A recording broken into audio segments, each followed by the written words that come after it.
llamo Osama Buizgarne, tengo 25 años, llevo aquí en España 5 años.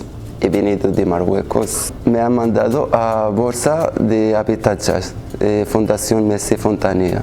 Y gracias a ellos, la verdad, me han conseguido la vivienda, la comida. Ahora estoy tranquilo, porque antes, cada mes tengo miedo, ¿cómo voy a pagar el alquiler? Lo importante, tengo donde dormir, donde duchar y donde comer. Y esas tres cosas son muy importantes para dejarme a luchar de los demás. Al menos ya siento que hay alguien que me preocupa de mi situación, ¿me entiendes? Eso también te deja un poco cómodo, no es como antes. No tienes nadie, ya está solo tú y el cielo sobre ti. Yo quiero hacer algo mío para llegar. ¿Por qué? Porque tengo mi madre, mi hermana que han sufrido mucho.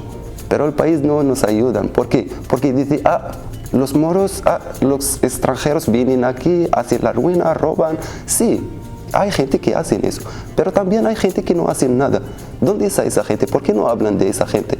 Quiero agradecer, tengo la verdad 2 personas lo que puedo agradecer. Mi madre lo que me ha traído a ese mundo y la fundación lo que me está ayudándome ahora, porque sin la fundación de verdad me quedo en la calle.